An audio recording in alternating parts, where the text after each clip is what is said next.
Sure, I'm really glad those promises were read out there, because I remember the first time I came into these rooms, I listened to them and I didn't even know what they meant, let alone believing that they could come true for me. It was probably about 8 months into recovery when I was conscious for a moment and listened to the promises, and each one of them had come true in a various way in my life. Handling situations that used to baffle me, not worrying about economic circumstances. The one that really baffled me, though, was not wishing to shut the door on the past. The end of my active using was such a shit show that all I wanted to do was make it go away, forget about it. But if I'd done that, I wouldn't be able to sit here and share my experience, strength, and hope with you, because that's part of my story, and it's part of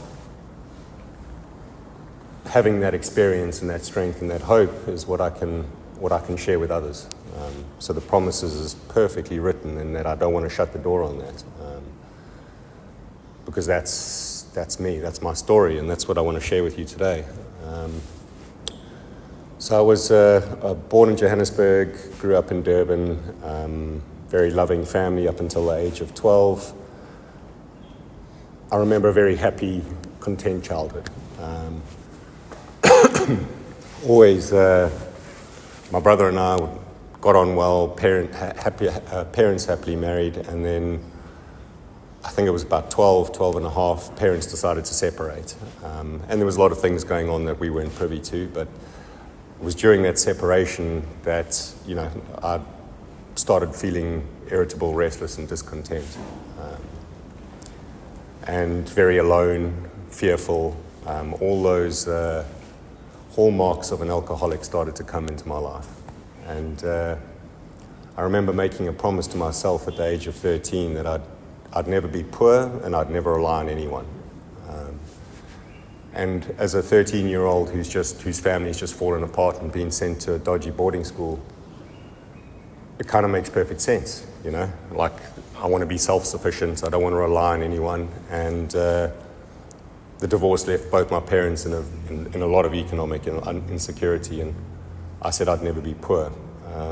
But those two decisions, 27 years later, with a whole load of alcohol and drugs thrown at it, and you end up with a very, very selfish human being. Somebody who's only concerned about making money and not relying on anybody else. So scraped my way through school, went through 6 different schools. Like after my parents got divorced, went a little bit off the rails, I suppose you'd call it. Went through 6 high schools in 6 years. Good schools, bad schools, didn't matter. Like, it just wasn't really for me. Finished school, went traveling around India, got stuck into crazy trance scenes, and lots of stuff up in the Himalayas. But it was always about me. Fulfilling my selfish needs. And met a lovely girl during that part of my life, and she was going to spend the next 20 years of my life by my side. And I suppose my rock bottom when I came into these rooms was that girl saying that she didn't want to be part of my life anymore. We used together, we partied together. It wasn't just my using that was the problem. But she didn't have the same problem I did. She was able to turn it off. I wasn't able to turn it off. In fact, when she turned it off, I dialed it up. We had a beautiful daughter 12 years ago, and that was more of a reason for her to dial it down. The stress of having a child meant I dialed it up.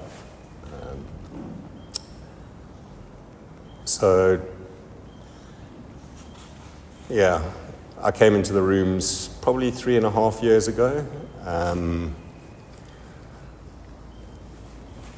in a state of complete insanity. Like, every night I would go to bed thinking, I'm not going to do this tomorrow. I went to doctors, to psychiatrists, to the rooms, changed my drinking habits, changed what I drank, how I drank, tried every solution that I could think of to outsmart my disease. I thought I could think my way out of this. But without any action or any anything else to lean on, it was just futile. Every morning, get up. 3 years ago, 4 years ago, I'd get up and maybe I'd make it to lunchtime before I picked up. In the end, I would wake up and pick up because I'd make sure there was something right next to me. The consequences of my disease started slowly, and in the end, every time I picked up, there was a consequence. It was just a dog show. So yeah, I won't say that my addiction and my using was all terrible. I had a lot of years of a lot of fun until it wasn't. And it was a creeper. It was a lot of fun, and then I couldn't live without it, and then it was just destroying everything I touched. And it was gradual. It took 27 years for that to happen. But I think the biggest part of coming or getting well was conceding absolute defeat to my disease. I couldn't outsmart it. I couldn't outthink it. I couldn't run away from it. I was great with geographicals. I moved to Thailand. I moved to England. I moved back to South Africa. And the geographicals worked for a while. And then eventually they didn't even get me off the plane on the other side. I arrived back in South Africa almost 2 years and 1 month to the day.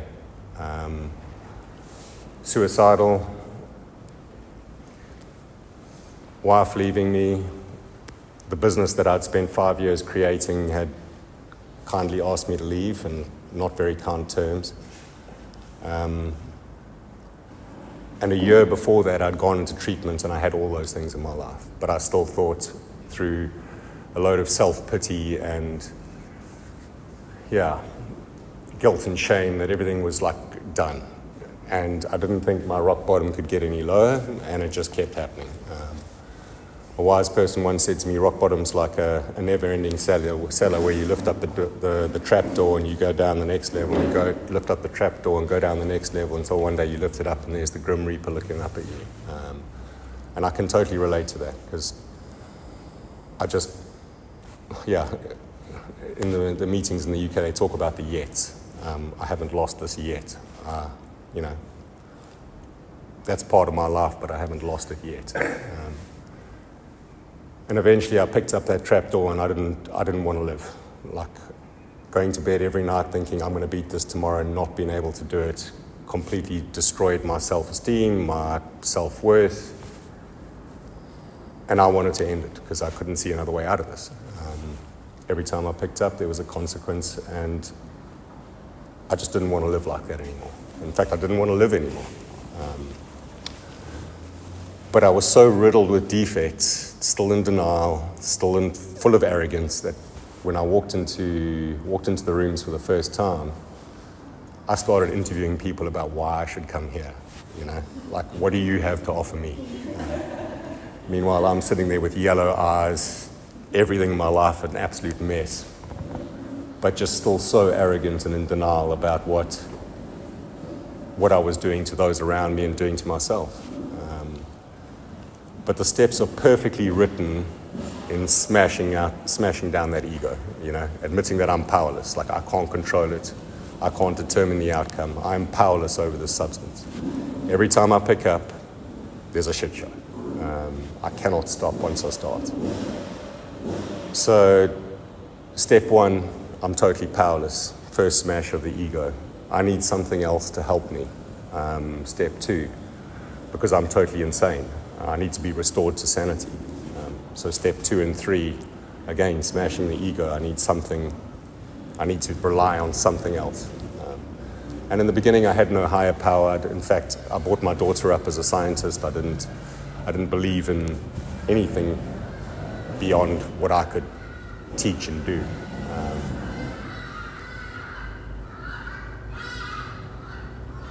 But by the virtue of step 1, where I say I'm powerless, means there has to be something that can give me some power to do something about it. And I remember getting on my hands and knees for the first time, didn't have any idea who I was talking to, what I was going to say. Now, my higher power, now we're chummies, like I can sit in the car and I chat away, and when things get hard or situations come along, I'm like, oh, just go and sort this out for me, show me what to do, you know. I just hand it over. I don't have to rely on myself to get myself out of every situation. I don't have to rely on myself to determine the outcome, because it'll be what it'll be. There's a great passage in the big book on page 417, I think it is, around acceptance. And in the early stages of my recovery, I used to read that 3 or 4 times a day. I think I can recite it in the back of my head. And the only thing I can control is my thoughts, my actions. And when you get to step 4, 5, 6, 7, start clearing away the wreckage of my past, the wreckage that's me, like 8 and 9, the wreckage that I've caused to other people.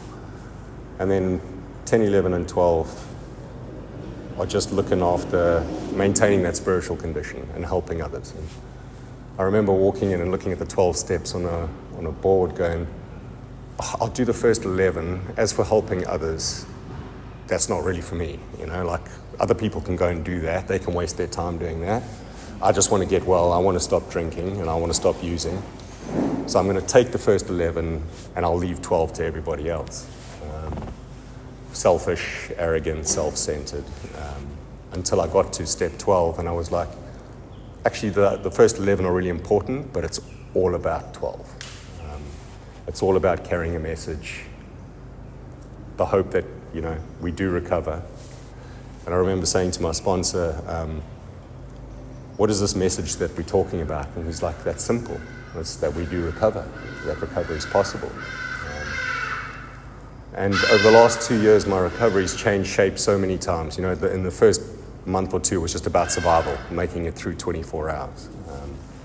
Then it became about living in the world as a recovering father, alcoholic. Then it became about helping others, being a sponsor, you know, like actually taking other people through the steps with varying degrees of success. But that brought about a whole other level of recovery. And so someone once said to me, like, you'll make the shift between sponsor-led recovery to God-led recovery. And I didn't know what that meant until I left the halfway house and went to London, and every bridge that I had in London I'd burnt. Like, friends, family, nobody wanted a part of me. And in fact, most of them still don't.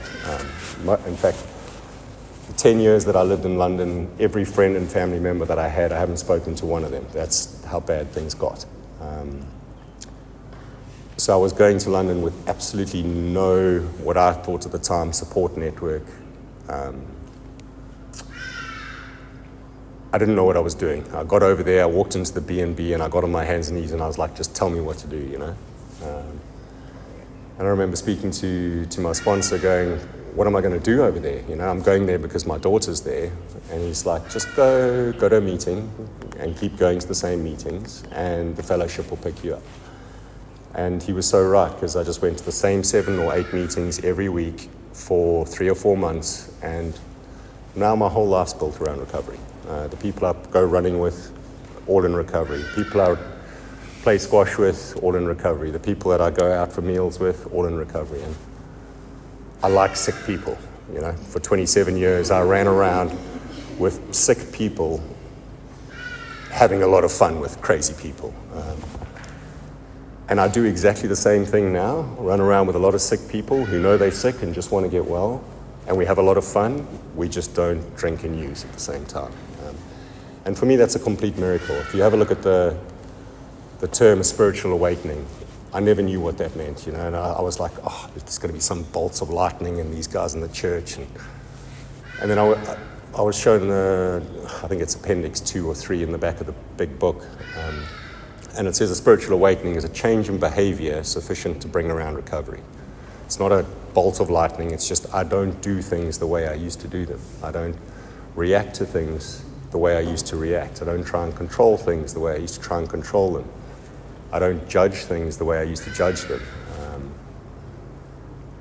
And that for me has been my spiritual awakening. I don't see the world and I don't react to the world the way I used to.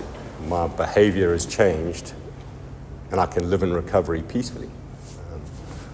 I wake up in the morning and sometimes my head's noisy, but I spend a bit of time with my higher power, read through the daily readings, do a bit of meditation.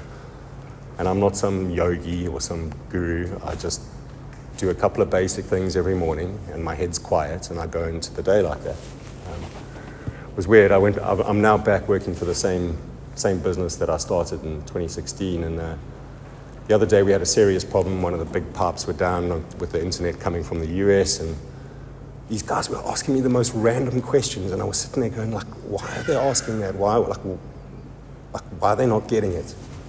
And eventually I said, guys, you're asking the most obscure questions around this problem, and they all burst out laughing. And I said, what the fuck's so funny? And they said, we used to ask questions like this, and you used to just blow off the handle. You used to go absolutely before keys. And we used to find that quite entertaining. But we just can't crack you these days. Like, we ask you the same stupid stuff. But your reaction is totally different. And the only difference is that I'm in recovery. And I don't find the need to react like I used to. I can play the problem rather than the personality. And there again, for me, that's a spiritual awakening. I'm not that same person. Another thing that happened to me in the last couple of days, I was given a nice box of chocolates in the UK, chucked them in the bag, and I came out to Mum's place, and a couple of nights ago, I saw my daughter with all the chocolates out, moving them around, and I was a little bit frustrated. We just had dessert, and I said, Astrid, leave the chocolates alone. And she said, no, Dad, you can't have these ones. And she's 10, and I looked at them, and I was like, what do you mean? And she's like, no, these ones have alcohol in. And I was like, wow, like my heart just melted, like this is a family disease. It affected every person that I came into contact with. In fact, the more I came into contact with, the more sick it made those people. And she's 10, I stopped drinking when she was 8, and she still knows that Dad can't, she's looking for it, where I'm not.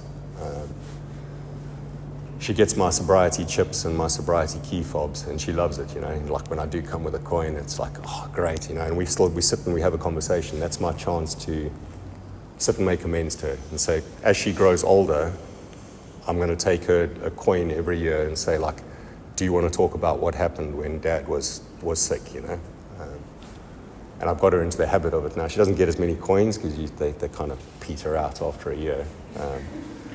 But I know that that's my one chance every year to make amends and find out what's going on for her because of my behavior when she was young. Sorry, it makes me emotional. And like the promises says, everything has come back. I sat stuck in self-pity for months. I remember saying to the sponsors, I want my life back. And everyone was going, you don't want your life back. And I got quite aggressive over it, I want my life back. And they said, you don't want your life back. You want a different life. And I didn't know what they meant until I've now got a different life. And I'm looking back going, no, this is the life I want. I don't want that same life. If I had had the same life, I'd have been doing the same things, and I would be back in this chair, not smiling. So no, I don't want my old life back. I want the life I've been given. One day at a time. I remember saying to my sponsor after about 8 months in recovery, I was like, thank you for saving my life. And he said, I didn't save your life. AA saved your life. And for me, that's just recovery in a nutshell. There is no ego in these rooms. We can't make other people recovery. It's an inside job. And the answer's here. The answer's in that big blue book over there. And it's super simple, Just work the 12 steps, come to meetings, and, carry the message to those that still suffer. You do that, and, there is a life beyond your wildest dreams possible. I don't know how long I'm supposed to speak for, you didn't say. Keep going, okay.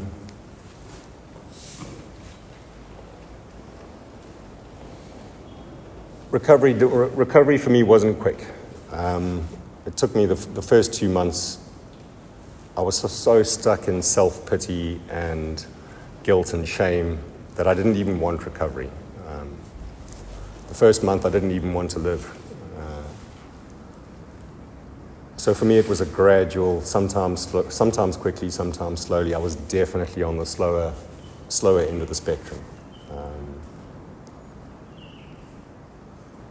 But one thing I did do was do each step properly.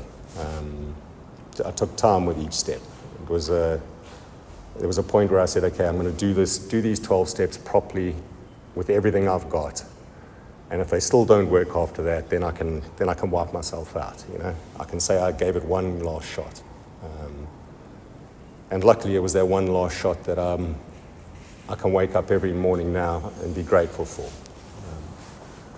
So for anyone that's still in the early stages of recovery, don't rush it. Just do it one step at a time and make sure you get everything out. Step 4 and 5, like before I came into recovery, I did step 1, 2, and 3 several times.